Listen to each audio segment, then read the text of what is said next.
Olá, boa tarde a todos. Meu nome é Roberto, sou pré-vendas e líder técnico das linhas de segurança aqui na Abra Software. Gostaria de agradecer primeiramente a todos pela audiência em mais uma live exclusiva aqui da Abra Software. Esse evento, que faz parte de uma série de workshops online, e o dia de hoje é focado em segurança da informação, tema tão importante no cenário que estamos passando aqui.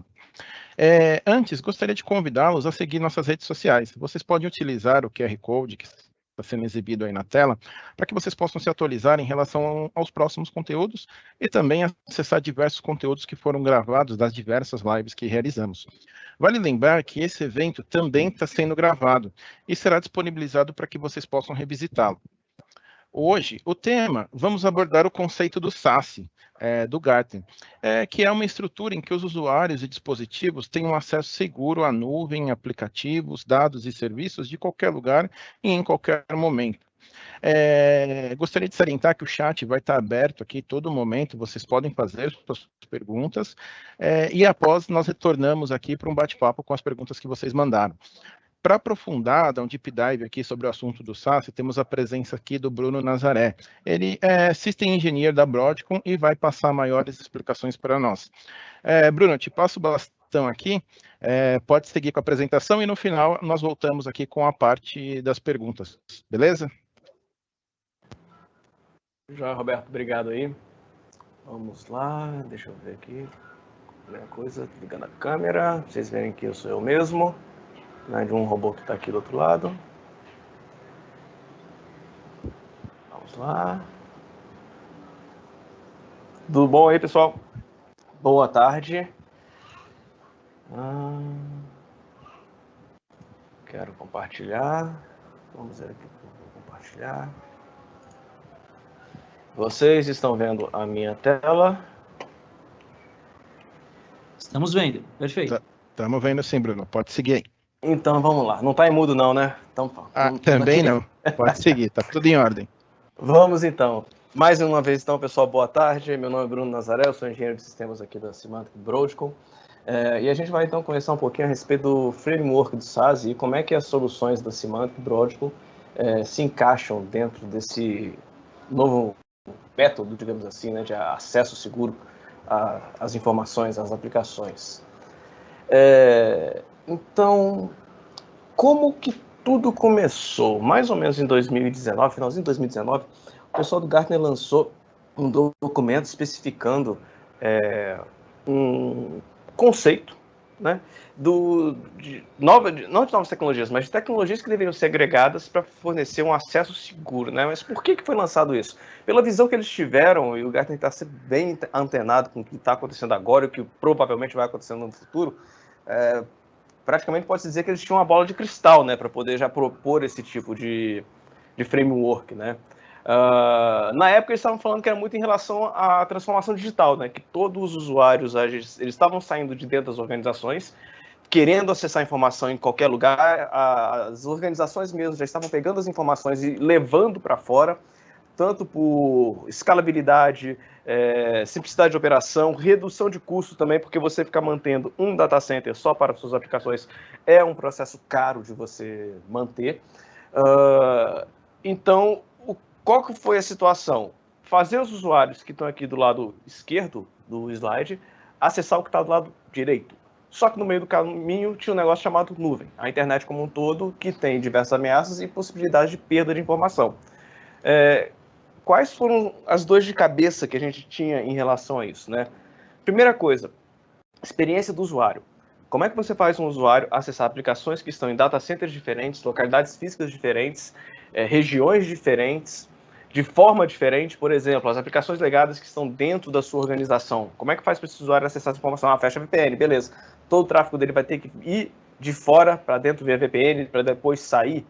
A gente toca um pouquinho mais sobre esse assunto já, porque a gente viu isso acontecendo na base da dor, né? Outro problema da galera de segurança, o pessoal que precisava gerenciar tudo isso. Você criou, com o passar dos anos, 15, 20 anos, um arcabouço de tecnologias dentro do seu data center, dentro da sua rede. Você tinha as suas informações e os seus dados ali tentando controlar aquela bagunça, né? Que é sempre também muito difícil controlar. O usuário é um bicho muito arteiro. Aí vem um pessoal brilhante e fala, vamos tirar tudo que está aqui dentro, inclusive os usuários, inclusive as aplicações, e jogar para fora. Como que a gente vai gerenciar isso tudo agora? Tá? Começa a dificultar. E aí depois o que aconteceu? Ao invés de a gente começar a deixar o ambiente mais simples e menos oneroso, foi o contrário. Porque você tinha que ter um set de aplicações, um set de soluções de segurança, um set de controles para quem estava dentro das organizações e para quem estava fora das organizações. E como é que você junta esses dois mundos que são bem diferentes? Tá? Então, com esse cenário, o SASE foi proposto pelo Gartner, com essa ideia de tentar unificar um pouco isso e facilitar a forma de gerenciar isso tudo. De um lado, você tinha a questão de Network as a Service, né?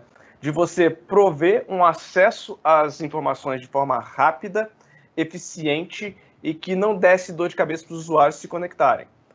Por outro, tem o pessoal de segurança que tem um pouco do pensamento divergente, digamos assim, do pessoal de redes, né? Enquanto redes quer dar acesso a tudo e fazer isso de forma rápida, o pessoal de segurança, não, a gente precisa olhar o que está acontecendo e garantir que o usuário faça aquilo que ele tem que fazer e não aquilo que ele quer fazer, que às vezes não coincide muito bem.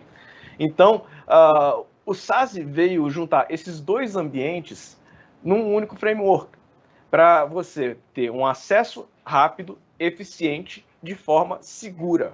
Então, por isso que tem esse termo em inglês, né? Secure Access Service Edge. Fazendo uma tradução rápida aí, seria um serviço de acesso seguro na borda. Por que na borda? Para estar o mais próximo do usuário. Por que tem que estar mais próximo do usuário?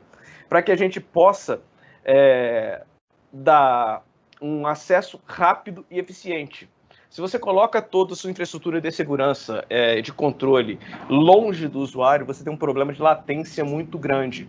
Então, isso prejudica o acesso e a forma com que o usuário acessa essas informações. Ele vai ficando chateado e daqui a pouco ele não está ajudando a implementar um ambiente seguro, bacana de se trabalhar. Então, o SaaS vem justamente nessa questão de unificar a forma de acesso onde quer que o usuário esteja, para acessar a informação onde quer que ela esteja também. Tá? E no nosso caso da Broadcom Symantec, a gente elencou aí 10 principais componentes que nós acreditamos que sejam muito importantes de serem trabalhados nessa questão. Mais para frente, lá no finalzinho, a gente vai mostrar mais ou menos o que seria uma jornada para um ambiente de SaaS completo. Não é da noite para o dia que a gente chega lá, mas a gente vê que esses caras aqui, esses componentes, no primeiro momento, e de uma forma organizada, a gente consegue implementar sem muita dor de cabeça e garantir a segurança e um acesso seguro para os usuários. Pessoal, tudo bem até agora aí? Roberto, tranquilo? Tá tranquilo, pode seguir. Então, vamos embora. Vamos lá.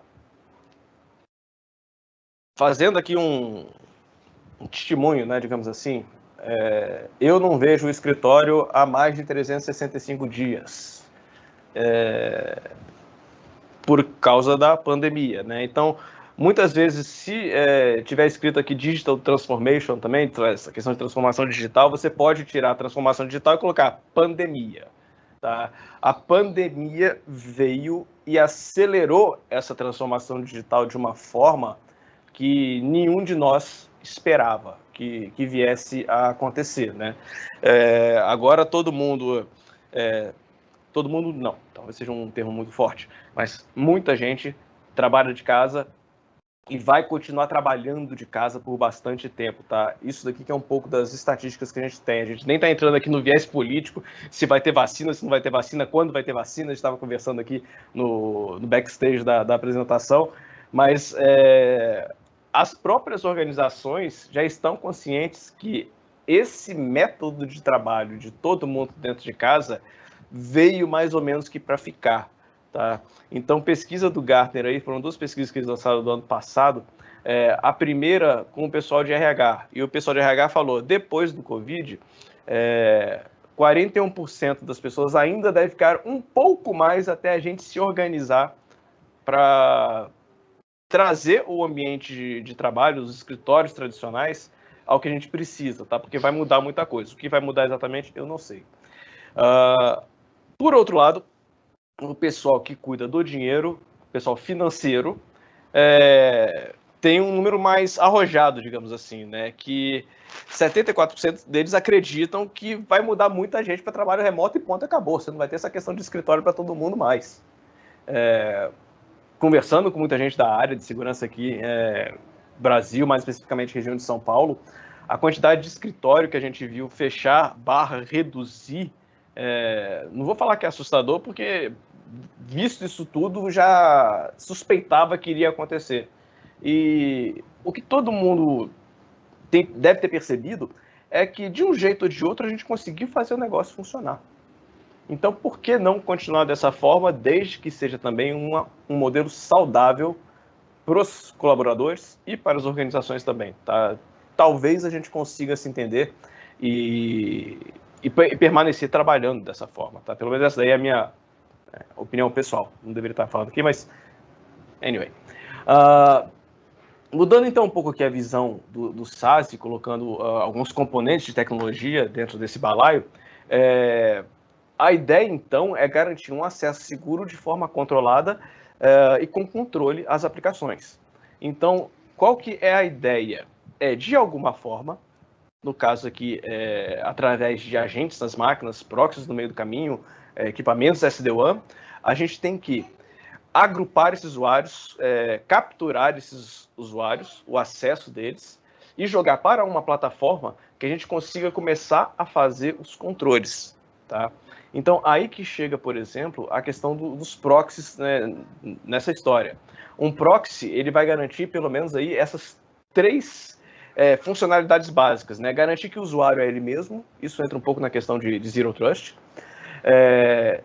Quando necessário, abrir o conteúdo, porque as ferramentas de segurança precisam desse tipo de conteúdo para ser analisado, e inspecionar esse conteúdo de alguma forma, tá?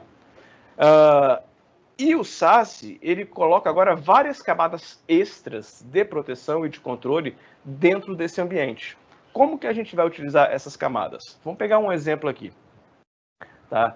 Então, você foi lá, capturou seus usuários de alguma maneira, a gente tem várias maneiras de fazer isso, a gente toca nesse assunto daqui a pouquinho, e passa por um proxy. O proxy, a primeira coisa que ele vai fazer é garantir que o seu usuário, ele seja quem ele está falando que ele é, e verificar o que ele pode fazer na internet.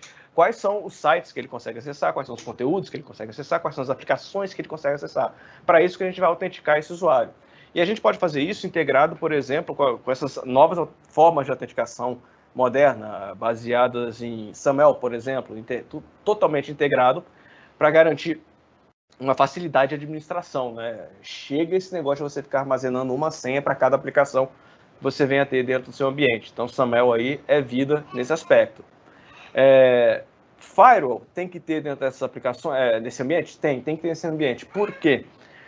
Internet, a gente sabe que não é apenas web. Tem diversos protocolos. Quais são os protocolos que seus usuários podem acessar na internet? O cara pode sair acessando um file share em qualquer máquina da internet? Provavelmente não seria uma boa ideia. Ele pode acessar qualquer RDP, né, console remota? Não vejo isso com muito bons olhos. Então, pode ser necessário um firewall que você tem que controlar e falar o que esse cara pode acessar, além de quais são os sites que ele vai acessar. Então, é interessante que você tenha um firewall aí no meio do caminho, sendo executado de alguma forma por algum agente, para que você tenha a percepção que o usuário está fazendo a coisa certa ali dentro, tá? A questão do SSL. O que de SSL a gente vai abrir? Por que a gente tem que abrir SSL? Vamos falar um pouquinho mais em relação a isso mais para frente, mas a questão aqui nesse ponto é: DLP consome SSL e ferramenta que vai analisar se o usuário está baixando malware ou não na máquina dele precisa abrir SSL para ver o que está chegando ali dentro. Então a gente tem que abrir esse tipo de tráfego e tomar uma atitude em relação a eles, tá? E não é todo tipo de tráfego SSL que a gente deve abrir. Por quê? Questão de privacidade. Normalmente, tráfego relacionado à aplicação financeira e de saúde não deve ser inspecionado por questão de privacidade do usuário. Então, isso tem que ter um cuidado muito grande também, para não pisar em nenhum calo aí e ter problema jurídico depois trabalhista para a organização. Só que os usuários também têm que acessar aplicações da organização. Como que a gente pode fazer isso? A gente pode autenticar esse usuário e garantir uma forma de acesso seguro a essas aplicações e controlado, com camada de segurança ali no meio do caminho para entender o que ele está fazendo. Normalmente, esse tipo de situação seria trabalhado com uma VPN, mas em nenhum momento aqui a gente vai falar sobre VPN. A gente não quer que o usuário volte para dentro da organização e depois saia de novo para acessar as aplicações dentro do ambiente, tá? Essa não é a ideia de um ambiente de SaaS, tá? Mas o que é importante? Acessar as aplicações SaaS, tá? A maioria das organizações tem cada vez mais necessitado esse tipo de aplicação, desde um básico e-mail até um CRM, um armazenamento, compartilhamento de arquivos. E aonde que entra o SaaS nesse aspecto? Com as funcionalidades de CASB, por exemplo, aonde a gente vai fazer muito mais do que um proxy, analisar tudo quanto é ação que esse usuário faz e verificar se é permitido ou se não é permitido em relação a essas aplicações, tá? E tudo aqui nesse aspecto que a gente falou até agora é relativo a uma máquina que nós estamos controlando, tá? Que a gente já tem a possibilidade de colocar um agente ali dentro para poder controlar.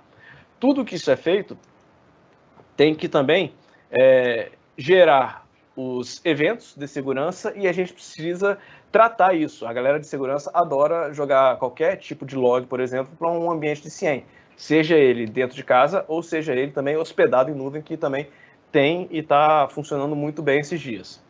Então, desse ambiente todo, a gente tem que ter essa capacidade de jogar isso para ser correlacionado com outras ferramentas que possam vir a ser necessárias e tirar algum tipo de comportamento do usuário, para identificar se é malicioso ou não nesse ambiente, tá? Poxa, Bruno, mas e se a máquina do usuário não for gerenciada, não for uma máquina minha, como é que a gente faz? Pode ficar um pouco mais difícil mesmo. Por exemplo, o acesso à internet a gente não vai conseguir interceptar, porque a gente não tem nenhum ponto de controle ali para poder interceptar esse tráfego.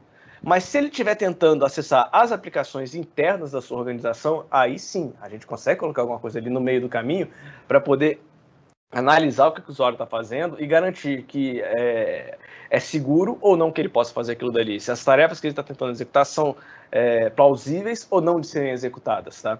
Então, a gente consegue publicar aplicações independentes de onde elas estejam, num portal, por exemplo, ou redirecionar através de DNS para que ele consiga acessar essas aplicações e, de forma segura, fazer o trabalho dele, tá? É muito legal esse tipo de ferramenta aqui, e só para dar um exemplo bobo, mas prático, né? Em menos de meia hora eu consigo colocar algumas aplicações que eu tenho aqui de brincadeira dentro de casa, dentro desse portal aí, e permitir o acesso remoto, né? Um exemplo idiota, eu acredito que nenhum de vocês seja louco a esse ponto, mas eu tenho uns Zabbix monitorando as máquinas aqui de casa. A máquina das crianças para verificar se tem algum problema, roteador, link de acesso à internet. E agora eu consigo acessar os meus Zabbix de fora. Inútil, mas é legal pra caramba poder fazer isso de uma maneira segura e sem ter muita dor de cabeça para fazer, cara. Sem brincadeira, em menos de meia hora dá para você fazer esse tipo de controle. De volta ao assunto. Máquina não gerenciada. Como é que a gente pode permitir um acesso seguro a um Office 365 e impedir que o usuário vá fazer download de coisa que não deveria fazer para uma máquina que a gente não tem controle?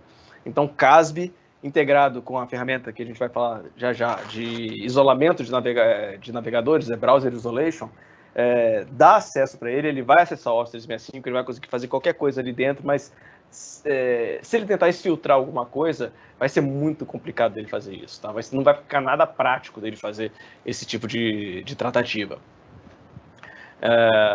E funciona para outras coisas também, que é para proteção de usuário navegando na internet. E tudo isso que a gente falou aqui vai replicar essas informações para dentro do SOC, porque a gente vê tudo o que está acontecendo. Tá? Isso é muito importante, como eu havia falado no slide anterior. E como que a Symantec tem caminhado dentro do SASE? Tá? A gente tem esse conjunto de ferramentas, de soluções, e a gente está integrando todas elas. Qual que é o primeiro passo de integrar todas elas? Tá? A gente começou a fazer, desde o ano passado, uma migração de todos os nossos serviços que estavam em data centers distintos, data centers on-premises, data centers alugados, Amazon, Google, Microsoft, literalmente, a gente era usuário de todos esses data centers possíveis e imagináveis para hospedar as ferramentas. E vamos convergir tudo para a infraestrutura do Google. Por que a gente está convergindo para um único fabricante? Para que a gente tenha a capacidade de fazer toda essa tratativa no data plane. Esse é um tema muito importante que o pessoal do Gartner falou, né? Que não adianta você tentar ficar integrando várias ferramentas de formas distintas, porque você ainda vai ter problema de integrações e problemas de latência para você ficar passando dado de uma para outra para ser analisado. Então a gente está unificando tudo num único ambiente, primeiramente, e depois a gente vai criar uma camada de análise centralizada para todas as tecnologias de detecção que a gente tem. Tanto para a parte de categorização, para o acesso ao web, para a parte de data loss prevention, que é para você mandar informação para fora, e da parte de malware também, para que isso tudo fique sendo executado de forma rápida e rasteira, digamos assim, dentro desse ambiente. Então, onde quer que os nossos usuários estejam, o que vai acontecer? Vocês vão ter acesso a pontos de presença, se não me engano, são mais de... Eu nem sei mais quantos que são ultimamente, porque só aqui na América Latina a gente tem Brasil, Argentina, México. Nos Estados Unidos tem um monte de pontos de presença. Se não me engano tem Montreal, Toronto, na Europa eu já perdi a conta, na Ásia também tem data center do Google e aonde a gente tem essa infraestrutura de sobra. Então, o que vai acontecer? Independente de onde você esteja, de onde o seu usuário esteja, ele vai se conectar ao ponto mais próximo e vai aproveitar toda a infraestrutura que o Google tem por baixo do ambiente de GCP, links de acesso, data centers, links de peering com os principais outros data centers que a gente tem também.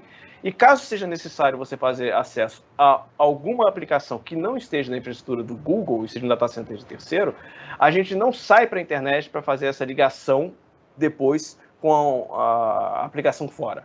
A gente vai, sempre que possível, utilizar toda a infraestrutura do GCP, do Google, todo o backbone que eles têm, para que isso tenha a menor latência possível e que você tenha acesso mais eficiente possível para o seu usuário no final do dia. E nesse meio do caminho aí, toda a camada de segurança do SASE, analisando, pode ser feito? É seguro? Se não for seguro, o que eu posso fazer para deixar esse ambiente seguro?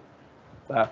Então é essa a ideia que a gente tem de fazer a unificação de todas as ferramentas que a Symantec tem, não só no back-end, digamos assim, mas também como no front-end, unificação das consoles, deixar cada vez mais simplificado para que a gente consiga gerenciar isso de uma maneira mais efetiva, sem ter que você ficar pulando de console em console para fazer as coisas, tá? Isso já começou, então, no ano passado, onde toda a parte de proxy em nuvem já está migrada dentro do GCP. No início desse ano foi a parte do DLP e já está acontecendo também a parte do Endpoint Protection. Tudo isso já está sendo migrado para o ambiente do GCP. Ok? Tudo tranquilo até agora? Deixa eu tomar uma água aqui só por enquanto. Tranquilo, pode seguir aí. Porque vocês estão só escutando, né? Eu tô aqui queimando saliva, a boca vai ficando seca. Então agora a gente vai fazer um pouco mais, como o Roberto falou, de deep dive em relação a algumas dessas camadas aqui, tá? Outras são um pouco mais básicas, a gente não precisa falar muito a respeito disso, mas outras aqui são bem divertidas e, se possível, eu vou tentar fazer uma demonstração aqui de vocês de uma que eu me empolgo mais, digamos assim. Então, voltando lá logo no início, né? A questão que você tem, a sua arquitetura tradicional, de você ter data center, né, um headquarters, conectado diretamente da internet, escritório regional conectado no escritório central, usuários se conectando via VPN para poder acessar informação, isso já não funciona mais nesse novo modelo que nós temos de trabalho, né? Então, hoje o seu usuário está em tudo quanto é canto. Hoje as suas aplicações estão em tudo quanto é canto. A pandemia, mais uma vez, está falando aqui de Digital Transformation, acelerou todo esse processo, complicou o ambiente como um todo, e está todo mundo de tudo quanto é lugar acessando de tudo a partir de qualquer máquina. Então, isso se tornou muito complexo da gente começar a administrar. Tem que colocar um basta nisso daqui e a gente ter como fazer isso de uma maneira coerente, né, digamos assim. Então, uma das primeiras soluções que a gente tem aqui para fazer o Deep Dive é a questão de você abrir o tráfego de criptografia. Cada organização vai ter uma estatística diferente a respeito do tráfego percentual de HTTP e HTTPS, né? A ideia é que você consiga abrir o máximo de HTTPS possível para que você saiba o que está passando ali dentro. Porque se você deixa passar um pacote cifrado de qualquer forma, você simplesmente não tem visibilidade do que está acontecendo ali. Dá para fazer isso dentro de casa? Dá para você fazer isso dentro de casa. Mas qual que é o custo de você fazer isso? Tá? Normalmente, ou você faz isso em proxies, que tem essa capacidade de você abrir o tráfego, ou você contrata equipamentos específicos para você abrir o tráfego também. Tá? Só que aí, de acordo com a quantidade de volume que vai aumentando, mais recursos você precisa para abrir esse tráfego. E tem a questão também em relação à cifra de criptografia. De acordo com os equipamentos que você tem, ou o proxy que você tem, ele não consegue abrir muitas cifras de criptografia. Então, ele tem duas opções nesse caso. Ou ele pede para o website na outra ponta fazer um downgrade da cifra para alguma coisa que ele entenda, ou então ele deixa passar daquele jeito dele mesmo e paciência, é a vida, não consigo abrir, não consigo ver, é isso. Então, a ideia é que a gente consiga abrir o máximo possível. Dentro dessa questão do SASE, nas soluções da Broadcom, a gente já tem essa parte de abertura do tráfego SSL nativo na solução. Então, independente da quantidade que você venha trafegar, se você está trafegando 10%, duvido que seja, até 50%, 60%, ainda acho pouco, 70%, 80%, opa, está chegando no número mais plausível, dependendo do ambiente, 100% do tráfego, não interessa. Se for um tráfego que a gente possa abrir, a gente vai abrir e não vai cobrar nenhum centavo a mais do cliente para poder ter essa visibilidade. Tá? E quem vai consumir essa visibilidade? Dois caras. DLP, no sentido de que quando o usuário manda um pacote através de HTTPS, por exemplo, o DLP precisa ver o que está passando por ali.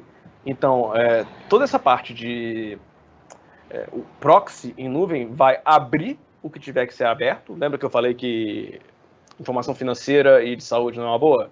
Continua também não sendo uma boa e deve ser respeitado. Então, já, se não me engano, dentro do WCS isso já é nativo, tá? Já existe uma política padrão dele para que, posso estar enganado, mas acho que é isso mesmo. Qualquer site categorizado como saúde ou finanças, ele não abre. Se você quiser abrir, tudo bem, você pode ir lá e troca essa configuração. Mas, por padrão, ele não abre. Todo o resto, a gente abre e, se for informação sainte, manda para o DLP analisar aquilo dali. E o detector de DLP também está dentro da infraestrutura de nuvem. Então, não tem delay para você fazer essa abertura do tráfego. Porque se você pega esse conteúdo e tenta jogar para um detector que está fora do seu ambiente, que não está próximo, você tem todo um delay para pegar essa informação, jogar para o detector analisa, dá o veredito dele, manda a resposta de volta falando, pode passar ou não pode passar. Isso afeta a latência para o usuário, afeta a experiência dele, ele fica chateado com a gente, que é uma coisa que a gente não quer. Ok? Então, a gente consegue fazer a decifragem do conteúdo SSL e mandar para o DLP, e a gente consegue fazer isso também e jogar para... acho que o slide aqui está fora da ordem. Mas a gente consegue jogar também, só voltando um pouquinho, para análise de malware. E considerando aí a análise de malware, não somente um antivírus, mas 1, 2 engines diferentes e também de sandbox, onde a gente pode, achou um conteúdo suspeito, um artefato suspeito, a gente explode isso dentro do sandbox, analisa aquele conteúdo ali, verifica se é malicioso ou não, te dá um veredito e passa o resultado para o usuário, se ele pode ou não fazer download daquele conteúdo, tá? Relatório também de tudo que foi executado, por exemplo, de um determinado artefato e por aí vai. É bem divertido essa questão aí também de sandbox em nuvem. A questão de CASB, né? CASB também foi uma palavra da moda aí nos últimos 5 anos. Qual que é a diferença em relação a um proxy tradicional e um CASB? Geralmente o proxy tradicional, você consegue fazer controles em cima, por exemplo, se o usuário consegue fazer um post, um get para determinada categoria, por exemplo, de armazenamento de arquivos, ele poderia mandar arquivo para lá. Dá para você brincar com um monte de coisa aí, do que um proxy tradicionalmente faria. Um CASB, digamos que ele é um proxy, só que muito mais inteligente. Tá? Eu vou pegar aqui um exemplo em relação ao Office 365. Né? Um proxy tradicional, você pode criar uma regra falando o seguinte: o usuário deve fazer post, né, porque ele precisa mandar informação para o Office 365 na categoria de produtividade. Então, até aí tudo bem. Mas agora, uma vez que o conteúdo já está lá dentro, esse usuário ele pode compartilhar isso para fora. Um proxy ele não te dá esse grau de granularidade. Ficou um pouco de cacofonia aí, desculpa. Mas um CASB ele tem toda essa inteligência a mais para identificar o que o usuário faz dentro das ferramentas de SaaS. Então, nesse caso, você pode falar para ele o seguinte: esse usuário ele pode armazenar essa informação lá do outro lado. Mas o DLP não vai reclamar, não. DLP, não, lá eu considero como se fosse uma extensão do meu ambiente. Então, não tem problema o usuário armazenar essa informação lá. Mas ele pode compartilhar? Não, peraí. Uma coisa, outra coisa.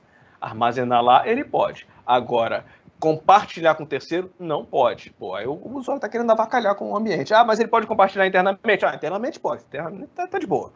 O CASB, ele consegue fazer esse tipo de análise nas requisições do usuário em tempo real, isso é importante também, para evitar que ele faça algum tipo de ação que não é autorizada.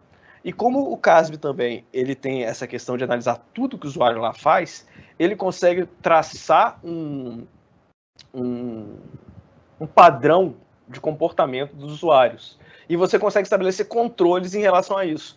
Um usuário apagar um arquivo lá no OneDrive, tá ok? Tá ok. Não, primeiro, vou dar um passo para trás. Um usuário mandar 10 arquivos para o Office 365 lá para o OneDrive, tá ok? Tá ok. O usuário apagar 3 arquivos, tá ok? Tá ok, pô. O cara não precisa mais. O usuário compartilhar um arquivo aqui que não tem informação sensível, tá ok? Tá ok, parece justo, faz parte do trabalho. Agora, chega um usuário que manda 100 arquivos para o OneDrive, compartilha os 100 arquivos, dá 5 minutos, ele vai lá e apaga tudo. Parece um comportamento um pouco suspeito. Não parece que o cara está tentando fazer alguma coisa que não faz muito parte do trabalho dele, do dia a dia? Então, o CASB ele tem essa inteligência de conseguir identificar todo o comportamento que o usuário faz ali no meio do caminho. Outra coisa que o CASB faz também muito legal é a questão de você conseguir ter mais detalhes sobre as aplicações em nuvem. Tá? Vamos pegar aqui como exemplo a aplicação de compartilhamento de arquivo. OneDrive, Google Drive, Box, tá? Aplicações, Dropbox, outro também bem conhecido aí no mercado e corporativamente falando, são aplicações honestas, digamos assim. O CASB, normalmente, ele faz uma análise também por trás de quem são essas aplicações, quais são os recursos de segurança que essas aplicações possuem. Se o cara quiser fazer um segundo fator de autenticação para poder se logar dentro de um Dropbox, é possível fazer? Então, ele pode trazer várias informações a respeito dessas aplicações e a gente tomar uma ação do tipo: eu vou permitir que o meu usuário use essa aplicação ou não? Agora, você pega, por exemplo, tem aquela aplicação SaaS para compartilhamento de arquivo que o pessoal costuma armazenar conteúdo não muito confiável, de reputação estranha, né? O Mega, né? De um nova-zelandês aí, não estou julgando valores aqui, a questão não é essa, mas você vai deixar seu usuário colocar o seu conteúdo de cliente numa aplicação que normalmente é utilizada para fazer compartilhamento de pirataria, de arquivos que tem um problema com copyright? Quais serão os controles que você vai ter em cima desse ambiente e que você tem, por exemplo, em relação ao OneDrive? Dá para ser diferente? Então, o CASB, ele tem essa capacidade de entender melhor como que funcionam essas aplicações e te mostrar e te falar, essa funciona desse jeito e essa funciona desse jeito. E se seu usuário estiver utilizando uma que você não conhece, ele ainda até pode falar, olha só, ele está usando essa daqui, mas tem essas outras aqui que são parecidas e tem um perfil de segurança muito mais confiável. E aí, vamos tentar mudar? Vamos tentar fazer o usuário migrar para essa daqui? Tá? Então, isso é uma das coisas que a gente consegue fazer com o CASB e que tem que estar integrado junto com essa infraestrutura toda do SaaS. Eu estou conseguindo ficar no tempo, por incrível que pareça, e a gente vai falar agora aqui de uma das coisas que eu acho mais divertida que apareceu em relação à navegação web nos últimos anos. Tá? Isolamento web. O que vem a ser o isolamento web? É uma forma da gente colocar uma camada de segurança no meio do caminho entre o navegador do usuário e o conteúdo que ele está acessando. E essa camada de segurança no meio do caminho, ela vai servir para várias coisas bacanas que a gente pode fazer. O mais tradicional, digamos assim, no caso, por exemplo, vamos pegar aqui só um exemplo aleatório, não estou falando que o site da BBC é inseguro, absolutamente nunca tive nenhum problema com o site da BBC. É só o exemplo que veio no slide lá de fora, tá? Se você parar para analisar, um site como esse, de um portal, ele possui diversos objetos provenientes de diversas localidades ali dentro. São vários componentes ali dentro, tá? Então, código HTML, CSS, JavaScript, componentes dinâmicos, imagens, vídeos, fontes, tudo isso vem embutido dentro do website. Vou falar um caso prático que a gente teve problema há alguns anos atrás, que poderia ter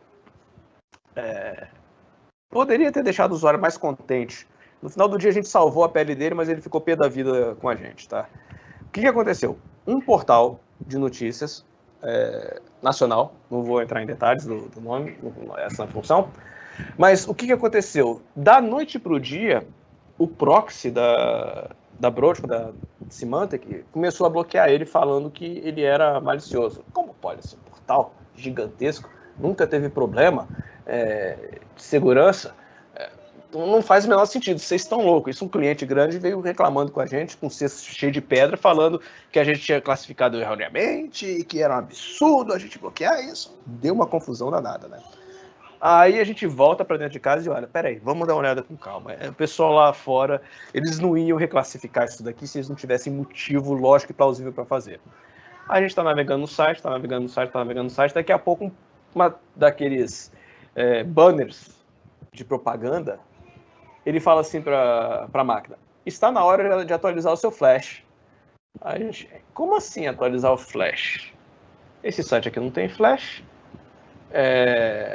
Ele está falando que a minha máquina, que é o Windows, tem que atualizar o flash, mas eu não estou no Windows, eu estou no Mac. Como assim?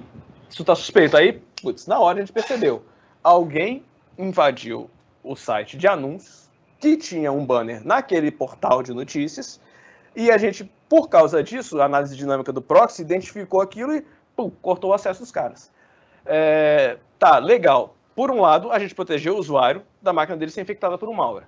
Por outro lado, a gente não permitiu o usuário a ver um conteúdo que ele precisava ver. Então, e se tivesse uma forma da gente fazer isso de uma maneira mais inteligente? Aí que entra o isolamento. Porque nesse caso, se a gente tivesse isolamento, o que a gente poderia fazer? A página está suspeita. Na mesma hora, chaveia e isola a página do usuário. Deixa eu ver aqui. Deixa eu tentar mostrar para vocês o seguinte. Me ajuda aqui, Roberto.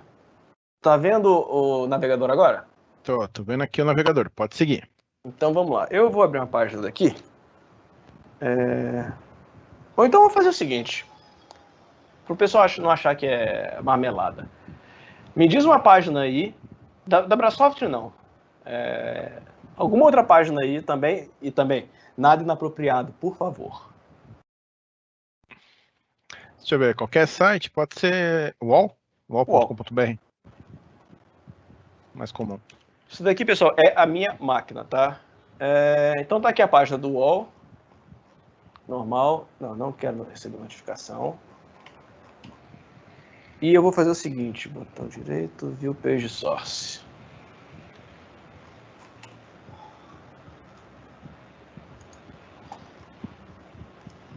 A página aqui do wall. Eu queria que aparecesse mais coisa aqui. Mas tá bom. Então essa aqui é a página do wall. Repara que a gente consegue interagir com ela no navegador normal. Agora eu vou fazer o seguinte, eu vou pegar aqui um outro navegador. Cadê meu outro navegador? Que tem isolamento. É esse daqui. Tá vendo ele aqui, Roberto? Agora, pode seguir, tá certinho. Normalmente a gente faz isso daqui de forma transparente para o usuário, porque o usuário nem fica sabendo que a gente está isolando o tráfego dele, tá? Mas aqui, como é um ambiente de demo, então eu vou fazer o seguinte, www.wall.com.br.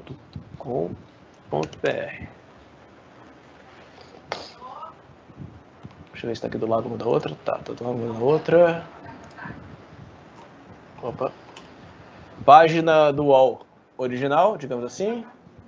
Ah, não, agora apareceu todo o source aqui. Olha o tamanho do source da página do wall, tá? Independente disso, vários lugares que estão vindo informação deles. Página original do wall, página isolada do Bruno. Vocês estão vendo aí alguma diferença, por favor? Completamente igual, Bruno. Tá. Então, tudo aqui. Se eu pedir o código-fonte dela agora, olha só por que mudou. É só isso daqui. Se eu ligar o line wrap aqui, vocês vão ver só esse salsichão de informação aqui, são as configurações do isolamento. Mas nesse caso, na verdade eu estou enganando, digamos assim, vocês. Vocês não estão vendo a página, vocês estão vendo um vídeo da página, tá? Só que repare que se eu passo o mouse em cima, eu também acontece a mesma coisa que acontece do outro lado, tá? Exatamente a mesma coisa. Então, o sistema bidirecional, isso é importante. O sistema é bidirecional para a gente analisar o que está acontecendo. Então, se um usuário tenta vir para a máquina dele com algum arquivo malicioso, a gente intercepta aquilo dali e analisa se ele pode ou não fazer aquilo. Se o usuário tenta... repara também, se eu colocar o mouse aqui... PlayStation.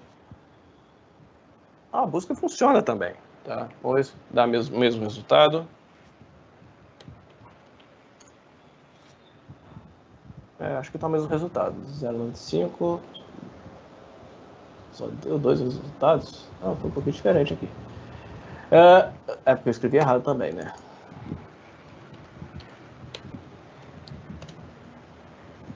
$298,41. Deu a mesma coisa. Então você percebe que é completamente interativo.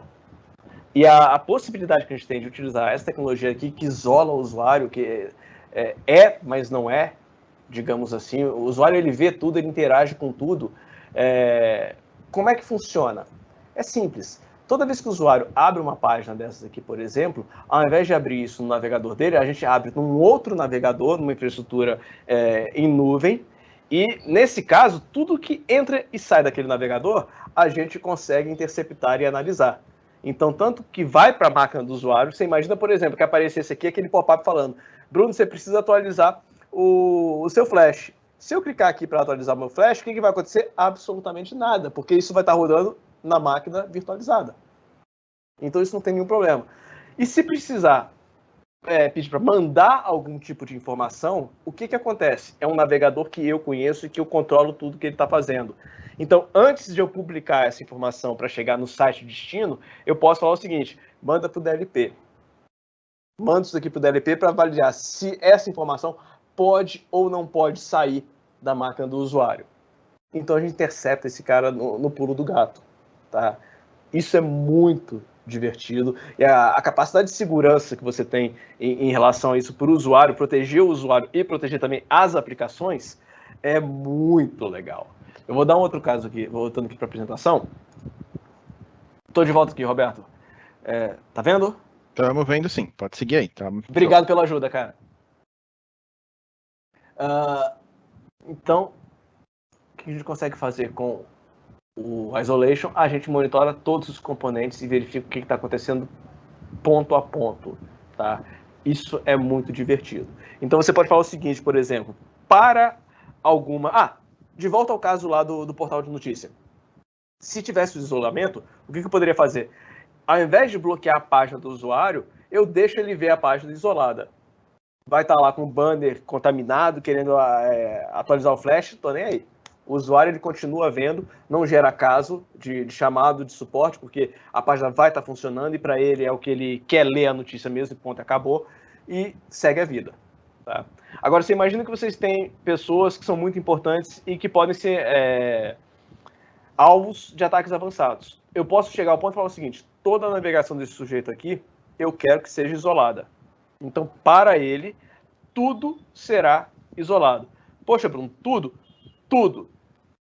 Capaz de você não ferrar com a experiência do usuário? Deixa eu mostrar um negócio para vocês aqui. Tenho que voltar aqui para minha abinha de isolamento.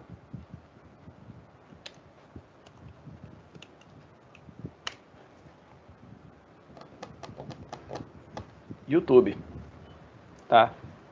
YouTube, vídeo. Então, você está falando que eu vou fazer vídeo dentro de um vídeo? Eu vou fazer um vídeo dentro de um vídeo. Por exemplo, o que o Roberto falou foi o UOL. Vamos pegar aqui um vídeo do UOL. Vocês não vão conseguir escutar aqui o áudio. Últimas notícias. Esse aí acho que está ao vivo, né? Pode ser que tem que você pegar o outro livro. Então peraí. Então eu vou pegar um...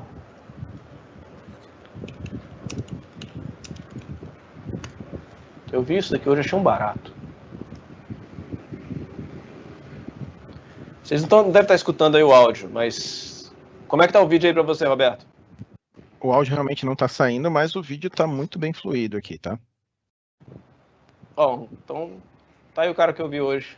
Desmontou um Sega Genesis, um Mega Drive americano e colocou no final de uma carcaça de... Aqui eu não tô conseguindo... Não deve estar carregando. Mas ele colocou num vídeo, ficou muito legal o que o maluco fez. Anyway. De volta ao assunto aqui. Então, para esse usuário que é um VIP, percebe que a gente tem aqui uma aplicação que é extremamente sensível à qualidade e flui muito bem. Tá?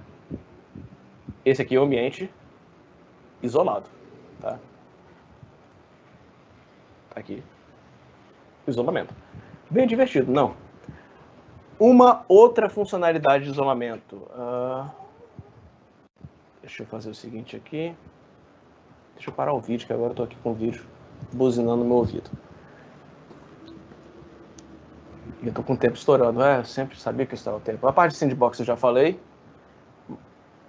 Firewall eu já falei também. Então, para a gente ter um pouquinho de tempo para as respostas, eu tenho mais coisas para falar para vocês.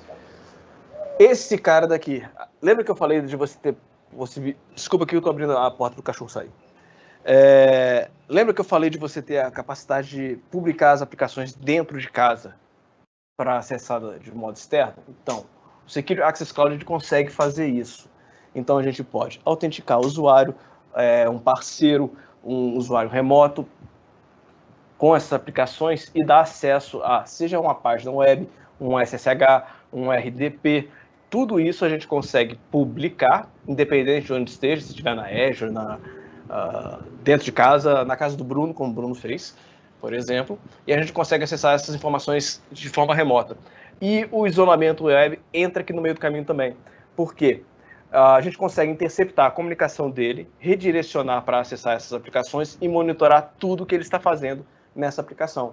Então, se a gente tem um usuário acessando uma aplicação interna do meu ambiente, eu coloco ele num navegador seguro, que eu sei exatamente tudo isso que ele está fazendo dentro desse ambiente. Então, é mais uma funcionalidade muito interessante do isolamento para você fazer a publicação de aplicações que estão normalmente dentro de casa. Tá? E a gente consegue fazer isso daí de forma muito rápida. Realmente, eu testei isso aqui e realmente fica muito prático, muito divertido até de você fazer. integração com duplo fator de autenticação. Isso eu não fiz porque eu não tenho o IDP do Bruno ainda. Acho que vou ter semana que vem. E a gente consegue garantir também a questão do Zero Trust, né? De você validar o usuário a acessar essas aplicações, validando exatamente quem é quem e dando um acesso mínimo para ele. Se você tivesse que fazer uma VPN, seria um processo um pouco mais complexo de você garantir isso. Instalação de agente, ou então vai via SSL, integração com o IDP, dá para fazer? Dá para fazer. Controle de tráfego, dá para fazer via VPN também. Desse jeito aqui, é muito simples da gente fazer isso, tá? SD-WAN. O pessoal fala muito também na questão de SD-WAN. Isso daqui tem uma vantagem danada para a gente. A Broadcom não tem, por enquanto. Acredito que... Quer dizer, não sei. Anyway, a gente não tem nenhuma ferramenta hoje de SD-WAN, mas, por outro lado, a gente é compatível com um monte de ferramentas. Então, independente da ferramenta que você tenha, a gente consegue integrar isso com nossa infraestrutura de SaaS, com o nosso proxy on-premise e as outras aplicações, para trazer os usuários para esse tipo de ambiente e analisar o tráfego. Quais as outras formas que a gente consegue fazer para pegar o usuário e jogar para dentro? Se você tiver, por exemplo, o Endpoint Protection, que é a nossa ferramenta de segurança para endpoint, esse cara ele consegue encapsular o tráfego do usuário e jogar para a infraestrutura de proxy. Bruno, eu não tenho o endpoint de vocês. Não tem problema. Você pode colocar um agente específico do WSS, que é o proxy em nuvem, e ele vai fazer o redirecionamento, passando pelo proxy, passando pelo DLP, passando pelo CASB, tudo integrado, um único agente que você precisa ter dentro da sua máquina. Tá? Isso é muito importante. A gente sabe que essa questão aí de tentar reduzir o máximo a questão de agente, porque isso é só dificuldade, você manter esse tipo de ambiente. E se o cara tiver num telefone, num dispositivo móvel, como é que a gente faz? A gente tem um agentezinho de proteção chamado Endpoint Protection Mobile. Esse cara, ele é de uso gratuito, então se vocês quiserem instalar no telefone de vocês, ele já protege o sistema operacional, a rede e as aplicações. Ele faz análise desses três aí, ele pode te dar algum tipo de alerta se tem alguma coisa não muito confiável no seu telefone. Mas se você gerencia, você consegue aplicar políticas de segurança no telefone e ele também consegue redirecionar o tráfego para a infraestrutura nossa. Então, mesmo se o cara estiver no telefone dele, a gente consegue controlar o tráfego e analisar o que está sendo feito. Isso é muito divertido. E é uma das maiores dores de cabeça que normalmente as organizações têm, porque o cara quer ter o e-mail, quer ter acesso às aplicações dele a partir do telefone também. Mas para você chegar até tudo isso do SaaS que a gente veio falando até agora, é da noite para o dia que eu vou fazer? Não, não vai ser da noite para o dia que você vai fazer isso, tá? Pode demorar um pouquinho ou não. Depende se você tem uma pandemia no seu calcanhar aí, fazendo com que você tenha que virar isso da noite para o dia. Mas o que a gente recomenda é que seja um processo gradual ao longo do tempo, que você vai aumentando a maturidade. Normalmente, o básico você até já tem, talvez só tenha que virar a chave de jogar isso para um ambiente de nuvem, né? Então, controlar o tráfego do usuário, autenticar ele, definir o que você quer que esse usuário acesse, não acesse, regra mais básica em relação ao tipo de tráfego que ele pode fazer, o que eu vou logar a respeito do usuário, a questão do SSL, onde eu vou interceptar, quando que eu vou interceptar, o que eu vou interceptar, o que eu vou fazer com isso. Até aí, não é muito complicado de fazer. Particularmente, eu acho que o desafio vem mesmo daqui para frente. Como é que a gente começa a controlar o comportamento do usuário e como que ele gerencia as aplicações, as informações que ele tem acesso. O que ele pode ter de informação na máquina, como é que eu vou controlar aquilo dali para que não saia, ou então que saia de maneira segura. Aí o negócio começa a ficar divertido.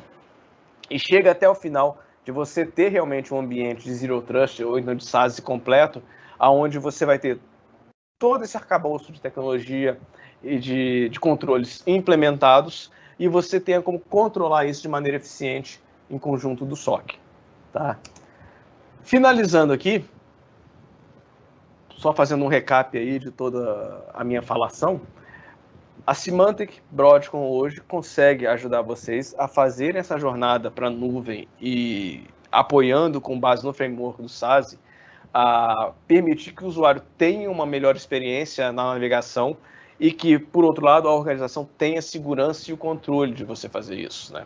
A questão do controle é muito importante, porque não adianta nada você dar ao usuário a ferramenta e não saber o que ele está fazendo, não ter visibilidade em relação a isso e possibilidade de aplicar algum tipo de controle de sanção, digamos assim, ao que o usuário está fazendo. Aqui eu acho um pouco engraçado, né? Aproveitar os benefícios da transformação digital, ou talvez seja enlouquecer um pouco menos com a pandemia, tendo menos dor de cabeça, menos trabalho para gerenciar nessa correria toda que a gente tem no ambiente. E por último, garantir uma eficiência do SOC para que ele consiga, em caso de identificar algum tipo de incidente, agir o mais rápido possível, porque não adianta nada a gente detectar as coisas, saber que está errado e não tentar corrigir para evitar que o problema ocorra novamente no futuro. Finalizando, a gente quer propor para vocês que nós somos um ótimo parceiro na questão do SASE, né? A gente consegue agregar aí a diversos componentes que eu espero ter convencido que são muito importantes da gente ter de controle desse ambiente em nuvem. E uma última palavra aqui a propósito pelo próprio Gartner, né? Ele recomenda que você tente o máximo possível que seja escolhido um vendor único para as soluções principais do SASE. Eu não estou no nível de discordar do Gartner, porque os caras lá são feras, são especialistas, mas na minha experiência, se você não conseguir fazer isso de colocar um único vendor, tenta reduzir o máximo possível. Por quê? Se dentro de casa já é complicado você fazer ferramentas de fabricantes diferentes se falarem, imagina ferramentas que estão em nuvem, em ambientes separados, gerenciado por pessoas diferentes, por players diferentes. Então, eu acredito que isso vai se tornar muito mais complexo de você fazer. Então, tentem reduzir isso ao máximo que for possível. Tá? Essa é a dica do Bruno no final do dia. Agradeço muito aí o tempo de vocês. Eu não estourei o tempo, mas estou em cima da hora. E se tiver pergunta aí no chat, por favor, eu estou à disposição de vocês. Bruno, obrigado pela apresentação aqui, inenarrável o conteúdo que você trouxe para a gente aqui, muito obrigado. A gente tem uma pergunta aqui que chegou, tá? Mas foi o que você acabou de falar ali. Se consigo ter foi uma pergunta anônima, tá? Consigo ter essa estrutura de segurança, que seria o SASE, apenas com produtos da Broad com Symantec. Então, já você puder explanar. A melhor pergunta é aquela que você tem um slide, né? Tirando o crachá, Symantec, Broadcom, Brasoftware, o que for. Quem me conhece sabe que eu sou dessas coisas. Eu acredito que um único player você não vai conseguir. Tá? Um único que abranja o conceito inteiro do Gartner. No site do Gartner, se não me engano, o paper deles sobre o SASE está disponível para download. Eu acho que é uma leitura muito boa, tá? Independente se você trabalha diretamente com isso ou não. Mas é porque ele esclarece bastante o porquê de cada uma dessas camadas, aonde que entra cada uma delas. A questão, por exemplo, a Broadcom não tem SD-WAN. E o Gartner fala, SD-WAN é importante? É muito importante. Porque é um jeito muito prático de você agregar um escritório remoto inteiro e fazer conectar com essa infraestrutura de segurança.